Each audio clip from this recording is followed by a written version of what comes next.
सूरा कहफ में मज़कूर इसहाब कहफ का कुत्ता अपने दोनों बाजों को फैलाए क्यों बैठा रहा। अल्मानिया जर्मन का एक फ़िज़िशियन डॉक्टर का बयान है कि मैं किसी सफ़र में एक बार एयरपोर्ट पर बैठा था कि अचानक एक नौजवान ने कुरान का मुतरजम नुस्खा मुझे गिफ्ट किया।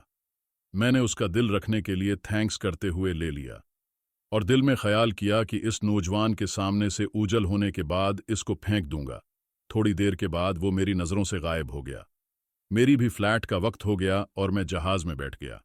सफ़र तवील था, उकताहट की वजह से इधर उधर पलटी ली तो जेब में कुछ वज़न सा महसूस हुआ, निकाला तो वही कुरान का नुस्खा था जिसे मैं भूल गया। खैर, दिल में ख्याल आया, देखो तो सही क्या है इसमें। मैंने खोला तो मेरे सामने सूरा कहफ खुली और मैं धीरे धीरे वर्क गर्दानी करने लगा। अचानक मैं दो ऐसी आयतों से गुजरा जिन्होंने मुझे ठहरने और गौर करने पर मजबूर कर दिया।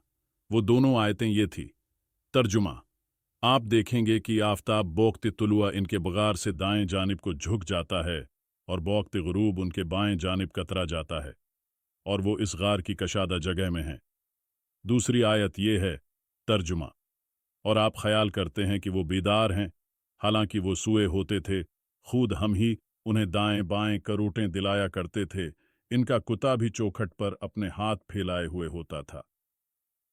डॉक्टर कहता है कि इनका सूना और करोटें लेना समझ में आता है कि ये इसलिए ज़रूरी है ताकि इनके जिस्म अगर एक ही करोट रहेंगे तो ख़राब होने और जिस्म को मिट्टी के खा जाने का ख़तरा है। डॉक्टर को इससे भी कोई हैरत नहीं, जिसमें है कि तर्जुमा: आप देखेंगे कि आफताब बौखते तुलुआ इनके गार से दाएं जानिब को झुक जाता है और बौखते गुरूब इनके बाएं जानिब कतरा जाता है और वो इस गार की कशादा जगह में हैं, क्योंकि सूरज गार में रोज़ाना दाखिल होता है मगर डायरेक्ट इनके जिस्म पर रोशनी नहीं पड़ती।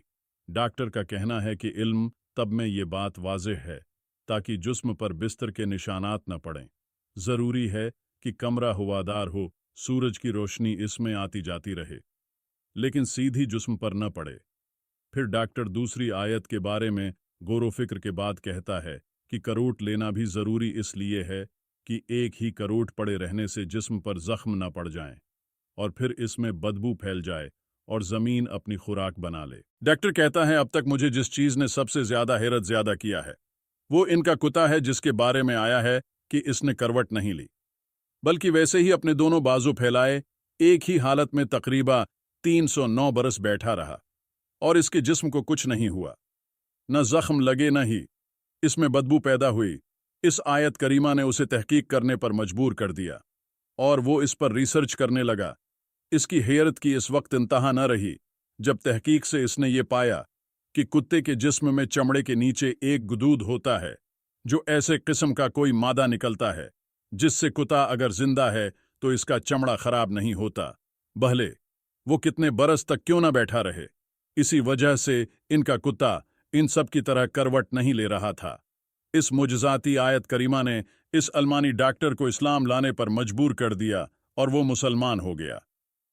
अल्हम्दुलिल्लाह। और हमें इस अल्मानी डॉक्टर के इस्लाम कबूल करने ने हैरान कर दिया है कि हम में कितने लोग हैं जो कुरान को इस तरह पढ़ते हैं जिस तरह इस डॉक्टर ने पढ़ा समझा, तहकीक व तदबीर किया, गौर व फिक्र किया और एक बेहतरीन नतीजे पर पहुंचा।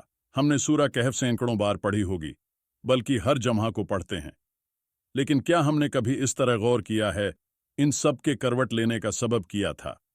और कुत्ता एक हाल पे बैठा रहा, इसने करवट नहीं ली, तो क्यों इसका सबब किया था? इसीलिए अल्लाह ने हमें तदब्बर और गौर व फिक्र करने का हुक्म दिया है। अल्लाह ताला मुझ समीत हम सबको कुरान पाक समझकर पढ़ने की कामिल तौफीक अता फरमाए। अमीन सुम अमीन।